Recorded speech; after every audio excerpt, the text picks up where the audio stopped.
السلام علیکم my YouTube family, welcome to novel lovers hub, اور میں ہوں آپ کی ہوسٹ الوینا۔ کیسے ہیں آپ سب؟ آج ہم جو ناول ریڈ کر رہے ہیں وہ ہے محبت کا حصار بائی نگہت عبداللہ۔ تو ناول کی طرف بڑھنے سے پہلے آپ جلدی سے چینل کو سبسکرائب کر لیں، بیل کے لگے آئیکن کو ضرور پریس کیا کریں تاکہ آپ سے کوئی بھی فیمس رائٹر کے فیمس ناول مس نہ ہو سکیں۔ چلتے ہیں ناول کی طرف۔ اف، اس لوفر سے سامنا ضرور ہونا ہوتا ہے۔ اس پر نظر پڑتے ہی میں نے جل کر سوچا اور میرے سارے موڈ کا ستیہ ناش ہو گیا۔ کم بخت کو کوئی اور کام ہی نہیں تھا، پھر جیسے میرے آنے جانے کے اوقات تو اسے ازبر ہو چکے تھے۔ ابھی موجود تھا اور میری واپسی پر بھی ضرور وہیں کھڑا ہوگا۔ کوئی ڈھنگ کا بندہ ہوتا تو بات بھی تھی، شکل ہی سے آوارہ لگتا تھا۔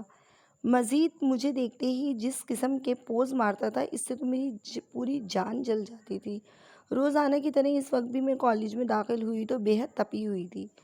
واحد لڑکی ہے جس کا یہ روشن چمکیلی اور ٹھنڈی میٹھی صبح کچھ نہیں بگاڑتی۔ مجھے دیکھ کر نائمہ نے تزئین سے کہا تو وہ اس کی تائید کرتے ہوئے بولی، ٹھیک کہتی ہو، حالانکہ اتنا سہانا سمے ہوتا ہے کہ عام سے عام شکل بھی کھلی کھلی نظر آتی ہے۔ پھر مجھ سے پوچھنے لگی، صبح صبح کس کا منہ دیکھ لیتی ہو؟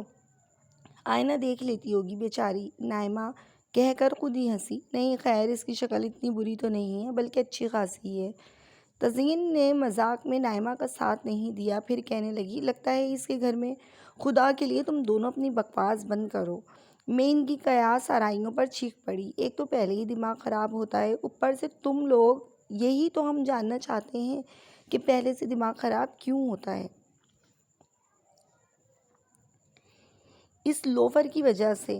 میرے منہ سے بلا ارادہ ہی نکل گیا، حالانکہ ابھی تک میں نے انہیں نہیں بتایا تھا اور بتانا بھی نہیں چاہتی تھی، لیکن اب منہ سے نکل گیا تھا تو وہ دونوں پیچھے پڑ گئی۔ کون ہے؟ کیا ہے؟ کب سے ہے یہ سلسلہ؟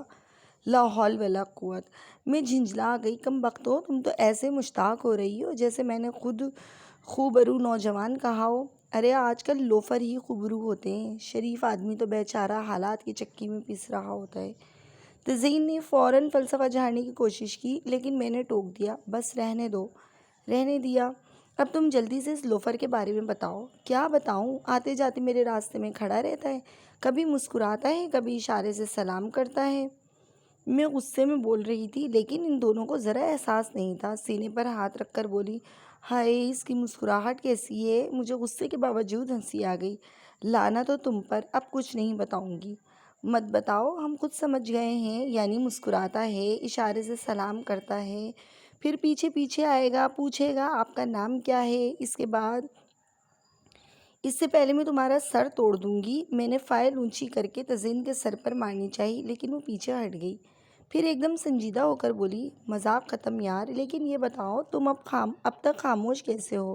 میرا مطلب ہے تمہاری جگہ اگر میں ہوتی تو پہلے دن میں ہی روڈ پر اسے اتنے جوتے لگاتی کہ وہ ساری زندگی کے لیے مسکرانا بھول جاتا، لیکن تم میں اتنی ہمت نہیں ہے۔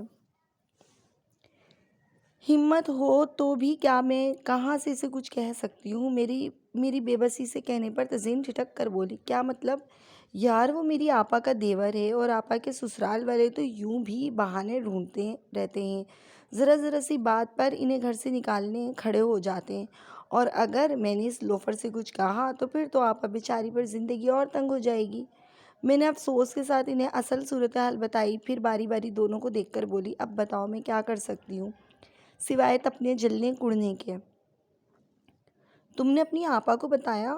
ہاں، لیکن آپا کیا کر سکتی ہیں، اور اس کے بارے میں تو آپا بتاتی ہیں کہ بہت ہی منہ پھٹ بدتمیز اور بدلحاظ ہے، اور اپنے ماں باپ تک کو خاطر میں نہیں لاتا، اور مجھ سے آپا نے ہی کہا ہے کہ میں بالکل خاموش رہوں، اس کی طرف توجہ ہی نہ دوں، لیکن وہ اتنا ڈھیٹ ہے کہ کیا بتاؤں، میری ناگواری سے دیکھنے پر بھی مسکراتا ہے۔ میں سچ مچ روحان سی ہو گئی تو دونوں ٹوکنے لگیں، پاگل ہو تم، بھلا اس میں رونے کی کیا بات ہے؟ لعنت بھیجو، خود ہی تمہارے رویے سے مایوس ہو کر کہیں دفان ہو جائے گا، ورنہ ہم سے کہو، ہم اس کی مزاج ٹھکانے لگا دیں۔ نہیں پلیز، اگر اسے ذرا سا بھی شبہ ہو گیا تو آپا کو بہت تنگ کرے گا۔ میں نے گھبرا کر انہیں منع کیا۔ پھر کتنے بہت سارے دن گزر گئے، لیکن وہ میرے رویے سے مایوس نہیں ہوا۔ پتہ نہیں اس کا مقصد کیا تھا۔ جانے اچانک اسے مجھ میں کوئی خاص بات نظر آئی تھی یا محض تنگ کرنا مقصود تھا، اور کچھ بھی تھا۔ میں بہرحال بہت عاجز آئی ہوئی تھی۔ صبح کالج کے لیے نکلتی تو وہ راستے میں موجود ہوتا، واپس آتی تب بھی اس پر نظر ضرور پڑتی۔ یوں لگتا تھا جیسے وہ سارا وقت میرے ہی انتظار میں کھڑا رہا ہو، اور جس طرف کالج جاتے ہوئے میرا موڈ خراب ہو جاتا تھا، اسی طرح واپس گھر میں بھی بہت تپی ہوئی آتی تھی۔ اس روز اتفاق سے آپا موجود تھی، بس انہیں دیکھتے ہی میں شروع ہو گئی۔ خدا کے لیے آپا اپنے دیور کو باندھ کر رکھیں، کمبخت کو ذرا حیا نہیں ہے، پتہ نہیں کس مٹی کا بنا ہے، ایسی سڑی گرمی میں بھی چین نہیں ہے اسے۔ آپا میرے لال ببو کا چہرے کو خاموشی سے دیکھتی رہیں، پھر ان کے سر جھکانے پر میں احساس کر کے خاموش ہو گئی اور قدرے توقف سے ان کے پاس بیٹھتے ہوئے بولی، آئی ایم سوری آپا، اصل میں ابھی اسے دیکھ کر دماغ گھوم گیا۔ کچھ کہہ رہا تھا؟ آپا نظریں چراتے ہوئے پوچھنے لگیں۔ زبان سے تو خیر کچھ نہیں کہا، میں بے سوچے سمجھے بول گئی، پھر احساس ہونے پر فوراً بات بدل گئی۔ آپ کب آئیں اور بچے کہاں ہیں؟ اندر ہیں۔ تو آپ یہاں کیوں بیٹھی ہیں؟ آئیے اندر چلیں۔ میں آپا کے ساتھ اندر آئی تو روفی اور فائزہ آ کر مجھ سے لپٹ گئے۔ ہٹو پرے، دیکھتے نہیں ابھی باہر سے آئی ہے۔ آپا نے بچوں کو ڈانٹا تو میں نے جلدی سے انہیں بازوؤں کے حلقے میں لے لیا۔ توبہ ہے آپا، جلادوں کے ساتھ رہ کر آپ بھی جلاد بن گئی ہیں۔ ہاں، صبح سے میں بھی دیکھ رہی ہوں، خواہ مخواہ کا غصہ بچوں پر نکال رہی ہے۔ بھلا ان معصوموں کا کیا قصور؟ اماں نے بھی آپا کو ٹوکا تو وہ خاموشی سے ایک طرف بیٹھ گئی۔ کیا بات ہے آپا، پھر کوئی بات ہوئی ہے؟ میں آپا کی خاموشی محسوس کر کے ان کے پاس آ بیٹھی اور جیسے ہی ان کے کندھے پر ہاتھ رکھا وہ رونے لگی۔ آپا، میں پریشان ہو گئی اور اماں کو دیکھا تو وہ بھی آ کر ان سے پوچھنے لگیں، کیا ہوا بانو، کچھ بتاؤ تو۔ اماں، وہ میرا دیور محمود، آپا روتے ہوئے بولیں، پھر ایک دم خاموش بھی ہو گئیں۔ ہاں، کیا ہوا محمود کو؟ کیا پھر تمہارے ساتھ بدزبانی کی؟ اماں نے ٹوک کر پوچھا تو وہ مجھ سے نظریں چراتے ہوئے بولیں، بدزبانی کے علاوہ اماں، اب وہ کہتا ہے کہ میری عالیہ سے شادی کروا دو۔ کیا؟ میں بے ساختہ چیخنے کے ساتھ اچھل پڑی، جبکہ اماں سناٹے میں آ گئیں اور قدرے توقف سے آپا پھر گویا ہوئیں۔ میں نے صاف منع کر دیا کہ میں اپنے ہاتھوں سے اپنی بہن کا گلا گھونٹ سکتی ہوں، لیکن تم جیسے بدتمیز سے شادی نہیں ہو سکتی۔ اس پر روز دھمکاتا ہے کہ تمہیں بھی اس گھر سے نکال باہر کروں گا۔ وہ کون ہوتا ہے آپ کو گھر سے نکالنے والا؟ غصے میں مجھے اپنی آواز پر کنٹرول نہیں رہا تھا، اور اماں بھی میری تائید کرتے ہوئے بولی، ہاں، وہ کون ہوتا ہے؟ تم نے طارق سے نہیں کہا؟ آپ کو نہیں پتہ اماں، اس گھر میں سبھی اس سے دبتے ہیں۔ طارق تو بڑے بھائی ہیں، ماں باپ بھی اس کے سامنے کچھ نہیں بولتے، لیکن ہم کاہے کودبیں کوئی زبردستی ہے کیا؟ اماں پہلے غصے سے بولیں، پھر آپا کو سمجھانے لگیں، تم اس معاملے میں پڑو ہی نہیں۔ اب اگر تم سے کہے تو صاف کہہ دینا، تمہارا کوئی اختیار نہیں، جا کر میرے ماں باپ سے بات کرو، آگے ہماری مرضی، ہم ہاں کہیں یا نہ۔ اماں ٹھیک کہہ رہی ہیں آپا، آپ اپنی طرف سے کچھ نہ کہیں، میں نے آپا کے آنسو پونچھتے ہوئے کہا۔ تبھی روفی اور فائزہ بھوک بھوک چلانے لگے تو اماں کے کہنے پر میں کھانا نکالنے اٹھ گئی۔ ظاہر ہے جب اس گھر میں آپا کی حیثیت زر خرید لونڈی جیسی تھی، ساس سسر کے علاوہ بیاہی ہوئی نندیں بھی ہر دوسرے دن آ کر آپا پر روب جمانا اپنا حق سمجھتی تھیں، اور چھوٹی نند اور دیور کو بھی کوئی لحاظ نہیں تھا، تو ایسے جہنم میں اماں ابا جانتے بوجھتے تو مجھے نہیں جھونک سکتے تھے، اور گو کہ ابھی اس طرف سے باقاعدہ کوئی پیغام نہیں آیا تھا، پھر بھی مجھے دھڑکا لگا رہتا تھا، حالانکہ میں یہ بھی اچھی طرح جانتی تھی کہ اماں صاف منع کر دیں گی، بلکہ اماں کا تو بس نہیں چل رہا تھا کہ ان کے آنے سے پہلے ہی منع کروا دیں۔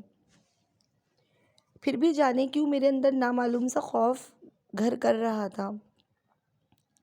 آتے جاتے اب بھی وہ راستے میں کھڑا ملتا، میں اسے دیکھتے ہی نفرت سے منہ موڑ لیتی، لیکن اس پر کوئی اثر نہیں ہو رہا تھا۔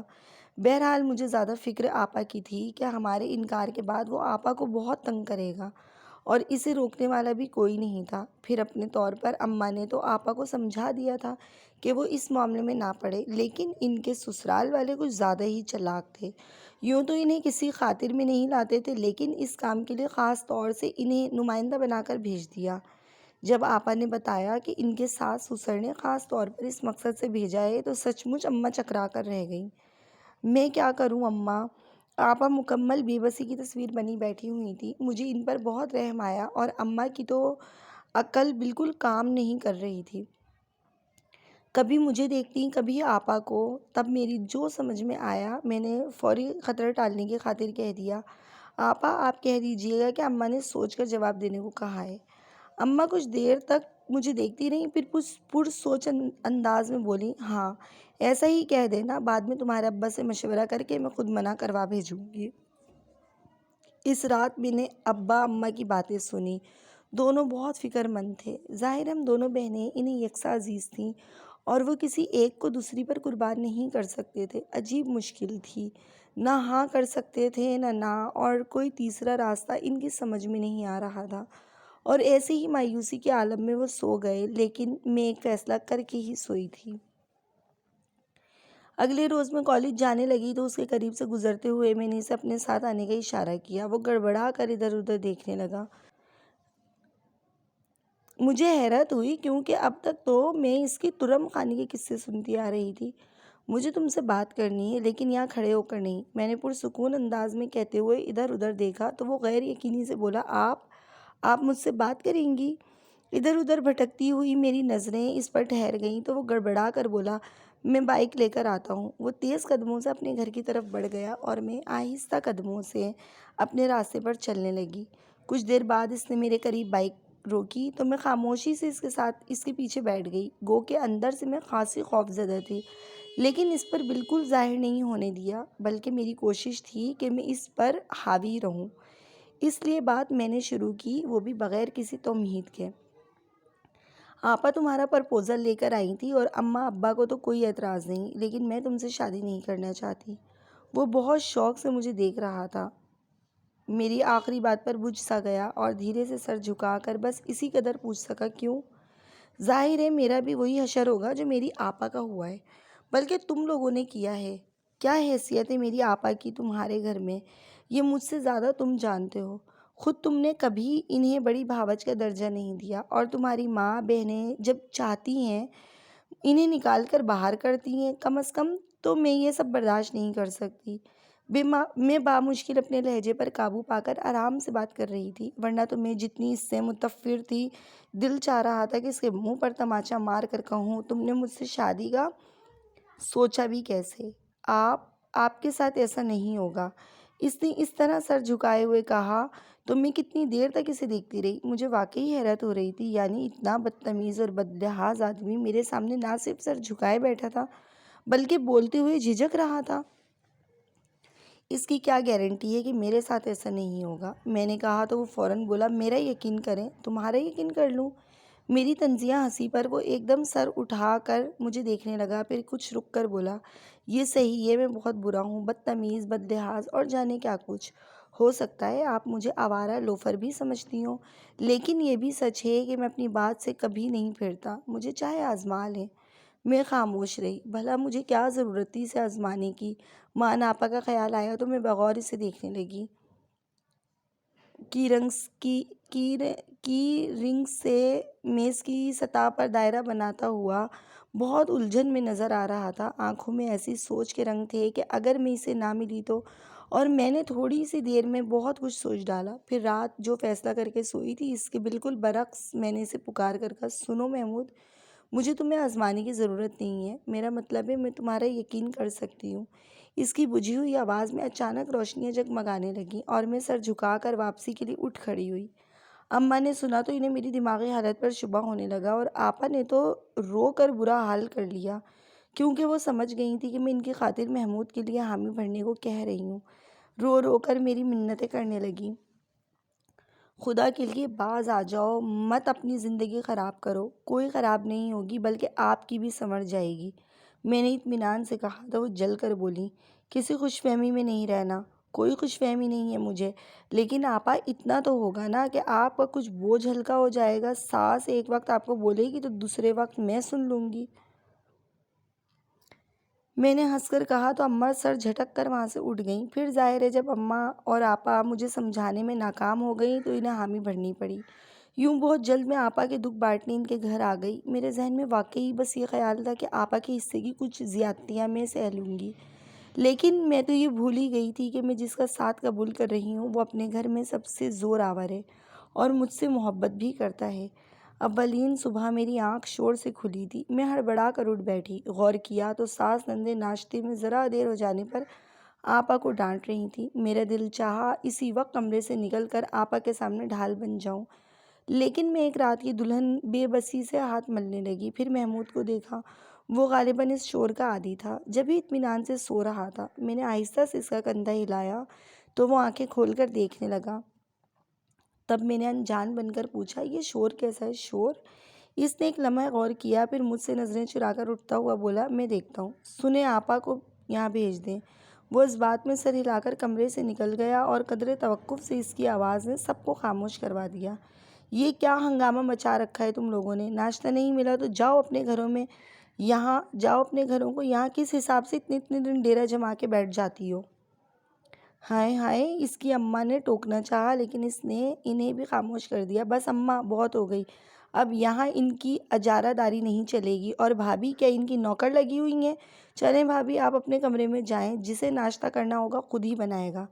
میں نے کھڑکی سے ذرا سا پردہ ہٹا کر دیکھا۔ آپا حیران، پریشان اور کچھ سہمی ہوئی نظروں سے کبھی ساس کبھی نندوں کو دیکھ رہی تھی اور کبھی اسے۔ میرے ہونٹوں پر مسکراہٹ پھیل گئی۔ پہلی بار آپا ڈری سہمی ہوئی اچھی لگ رہی تھی۔ تو میرے بہت پیارے سے ریڈرز اینڈ ویورز، آپ کو یہ چھوٹا سا افسانہ کیسا لگا مجھے ضرور بتائیے گا۔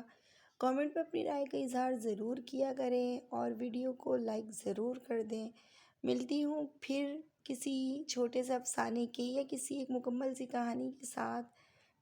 ٹل دین، اللہ حافظ۔